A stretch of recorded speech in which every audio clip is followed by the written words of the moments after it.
Hello guys, welcome to okay law services. तो आज हम लोग बात करेंगे chapter 1 of the Indian contract act. पिछले क्लास में हम लोग ने बात किया था preliminary section 1 and section 2 of the Indian contract act. आज इसको बात करते हैं चैप्टर 1, जिसमें सेक्शन 3 से लेकर सेक्शन 9 तक कवर्ड है। तो इस सारे सेक्शंस को एक बाय एक करके देखेंगे। तो इसका हेडिंग क्या बोलता है? Of the communication, acceptance and revocation of proposal. ठीक ना। अब देखिए धारा 3 से चालू करते हैं। सेक्शन 3 से सेक्शन 3 बात करता है communication, acceptance and revocation of proposal. देखिए तो कम्युनिकेशन ऑफ प्रपोजल्स, पहला पॉइंट क्या है इसमें कवर है? Communication of proposal. दूसरा है एक्सेप्टेंस ऑफ प्रपोजल एंड तीसरा है revocation of proposals and acceptances. अब देखिए जो प्रपोजल और एक्सेप्टेंस है उसको रिवोक करना, यही पॉइंट आता है respectively. Are deemed to be made by an act और ओमिशन। इसको कैसे किया जा सकता है? किसी एक्ट से या फिर किसी ओमिशन से। अब द पार्टी प्रोपोजिंग, एक्सेप्टिंग और रिवोकिंग। अब देखिए पार्टीज होते हैं जनरली कम से कम 2 पार्टी होते हैं, 1, 2। तो इसमें से जो भी पार्टी प्रपोज कर रही है, जो भी पार्टी एक्सेप्ट कर रही है या फिर जो भी पार्टी रिवोक कर रही है, तो उस सारे पार्टीज की बात कर रहा है। By which he intends to communicate such proposal, acceptance और रिवोकेशन, जिससे कि वो अपने प्रपोजल, एक्सेप्टेंस और रिवोकेशन को कम्युनिकेट करना चाहते हैं, और which has the effect of communicating it. तो सेक्शन 3 आपका ये बोलता है। और हम लोग फर्दर चलते हैं सेक्शन 4 में। सेक्शन 4 बात करता है कम्युनिकेशन व्हेन कंप्लीट। इसको देख लेते हैं डिटेल में। The communication of proposal is complete. 3 point है इसमें, ठीक ना। तीनों पॉइंट जान लीजिए पहले। Communication of proposal is complete, communication of an acceptance is complete. Third point है communication of an revocation is complete. तो पहले पॉइंट में देखिए, communication of a proposal is complete कब कंप्लीट होता है? When it comes to the knowledge of the person to whom it is made. अब देखिए एक पर्सन अगर प्रपोजल कर रहा है तो दूसरा पर्सन एक्सेप्ट कर रहा है, मतलब पहला पर्सन दूसरे पर्सन को प्रपोजल दे रहा है।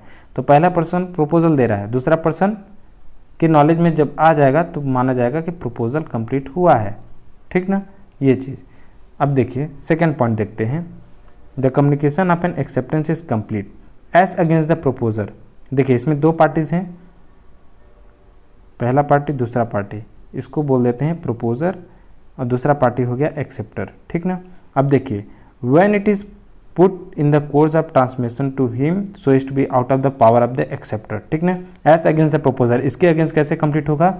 जब ये व्यक्ति, अब देखिए एक्सेप्टेंस कौन देता है? एक्सेप्टर देता है।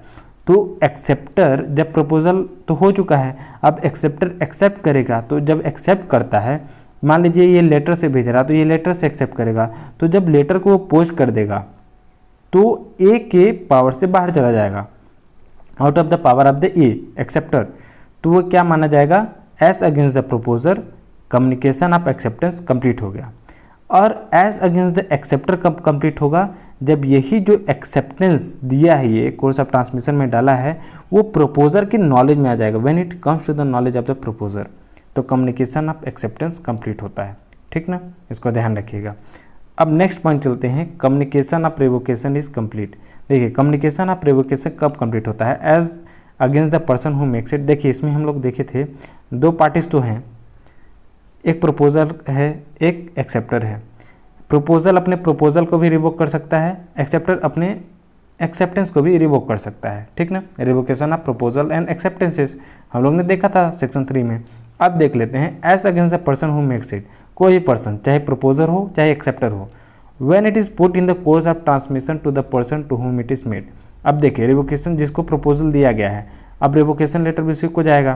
तो जो प्रपोजर है अपने प्रपोजल को रिवोक करने के लिए, ठीक ना, कोर्स ऑफ ट्रांसमिशन में डालेगा, ठीक, कोर्स ऑफ ट्रांसमिशन में डालेगा, जो कि प्रपोजर के आउट ऑफ द पावर हो जाएगा। So is to be the out of the person, out of the power of the person who makes it, ठीक, इसके पावर से बाहर चला जाएगा। तो ऐसा माना जाएगा कि as against this person proposer, communication क्या हो जाएगा? कंप्लीट माना जाएगा। Communication of revocation is complete as against the person to whom it is made. अब देखिए अगर प्रपोजर इसको रिवोकेशन लेटर डाला है, किसको डाला है? दूसरे पर्सन को। ऑब्वियसली दूसरे पर्सन को प्रपोजल दे रहा है। तो जब दूसरे पर्सन को इस रिवोकेशन का नॉलेज हो जाएगा, when it comes to the knowledge of his ठीक ना, when it comes to his knowledge, तो दूसरे पर्सन के अगेंस्ट भी जो रेवोकेशन है, कम्युनिकेशन ऑफ रेवोकेशन कंप्लीट माना जाएगा। ठीक ना, तो ये पॉइंट होता है कवर। अब देखिए इलस्ट्रेशन देख लेते हैं, इलस्ट्रेशन से और भी अच्छे से आपको समझ में आ जाएगा। पहला इलस्ट्रेशन है, A proposes by letter to sell a house to B at a certain price. देखिए यहाँ पे दो पर्सन्स आए, ए बी।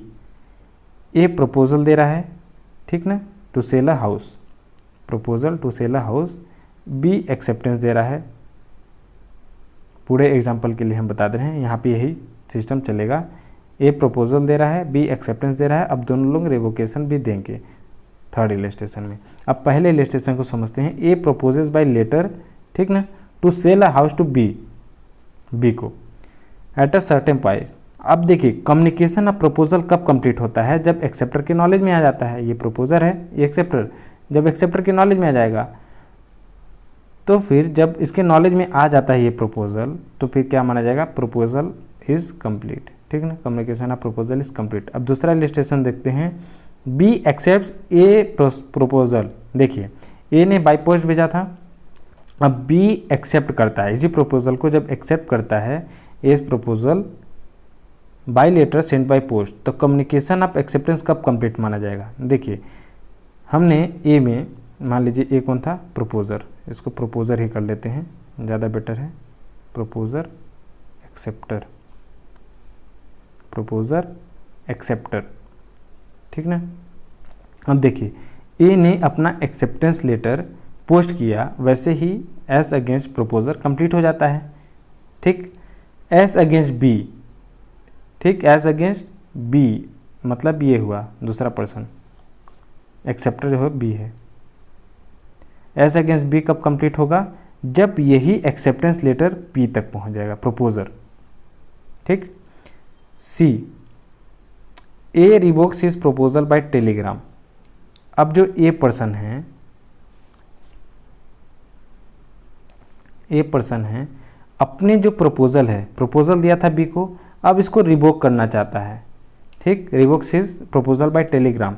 तो revocation is complete as against A कब माना जाएगा, when the telegram is dispatch. जैसे ही टेलीग्राम ये डालता है तो माना जाएगा इसके तरफ से कंप्लीट हो गया।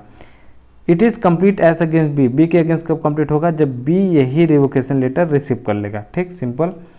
बी रिवोक्स हिज, अब देखिए अब बी क्या कर रहा है, यहाँ पे ए ने कर चुका, अब बी अपने एक्सेप्टेंस को मान लीजिए रिवोक कर रहा है, तो कैसे करेगा, B revokes his acceptance by telegram. B का रिवोकेशन कब कंप्लीट होगा, as against B when telegram is dispatched. ठीक, and as against A when it reaches him, जब ए को रीच हो जाएगा तो क्या हो जाएगा, रिवोकेशन इज कंप्लीट।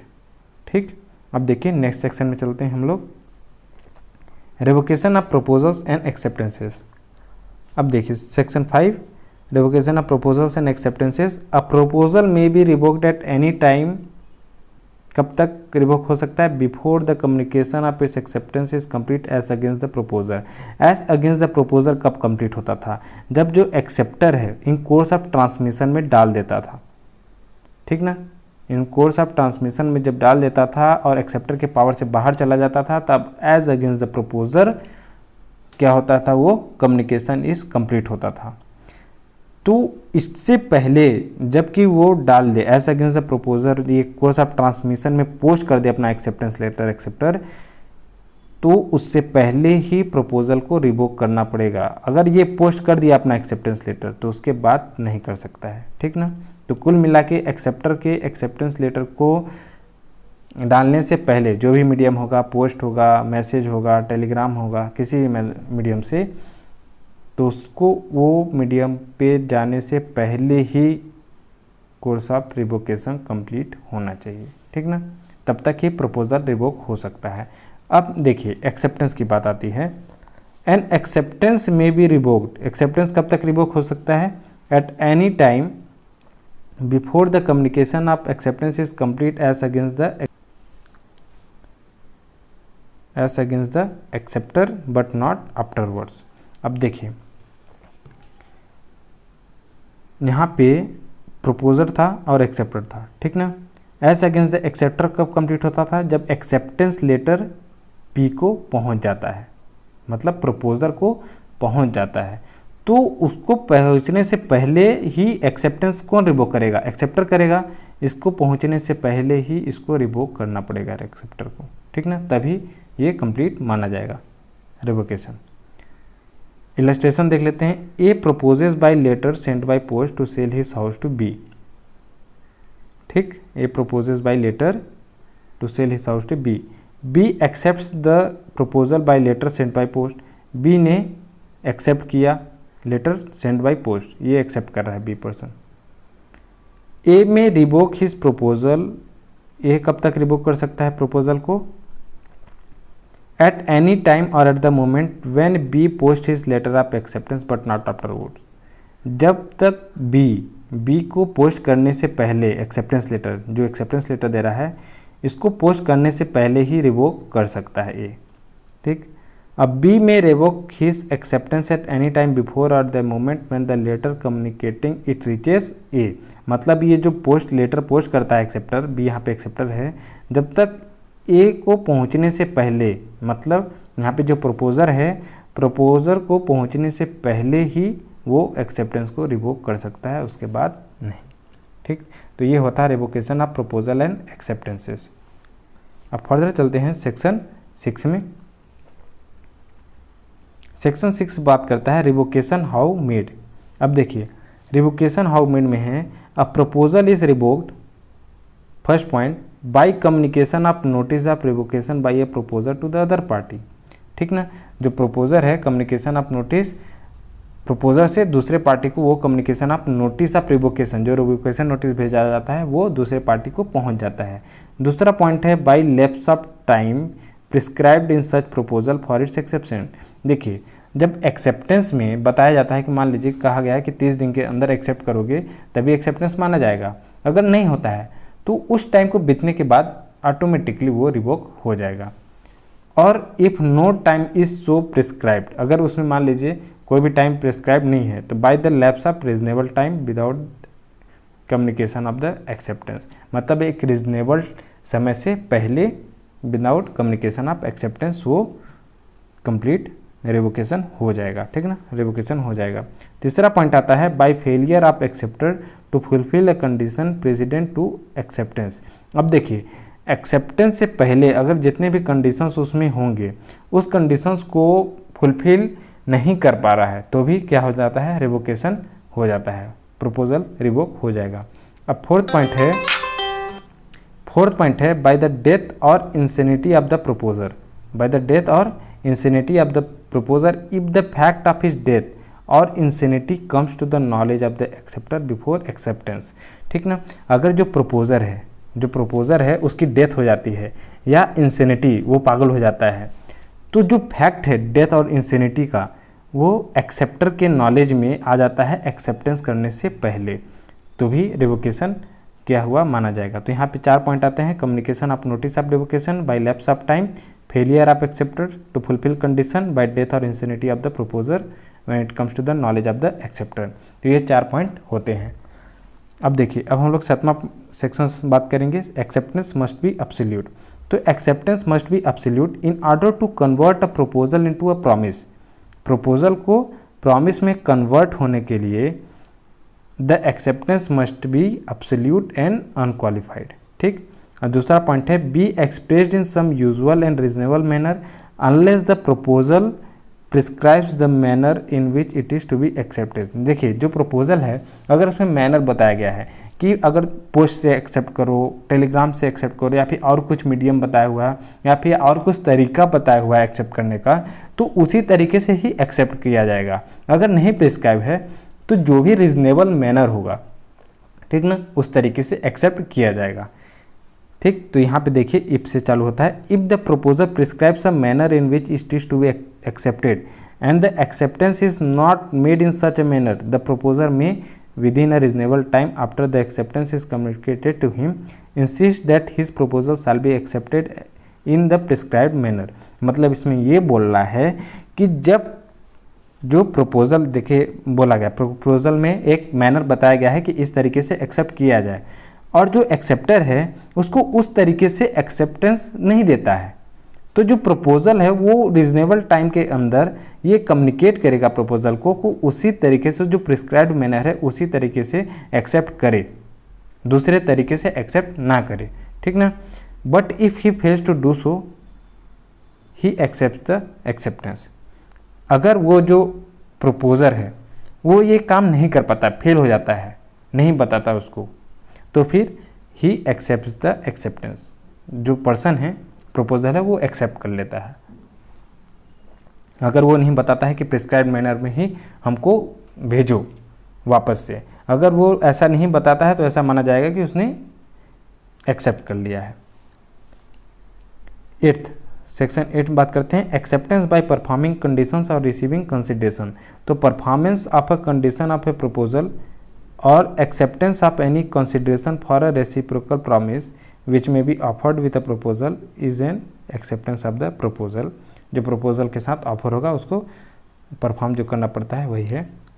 अब सेक्शन 9 बात कर लेते हैं promises express and implied in so far as the proposal और acceptance of any promise is made in words तो the promise is said to be express. मतलब जो कि मेड इन वर्ड्स, इसमें मेन वर्ड क्या है, मेड इन वर्ड्स है, तो क्या कहलाएगा वो एक्सप्रेस प्रॉमिस कहलाएगा।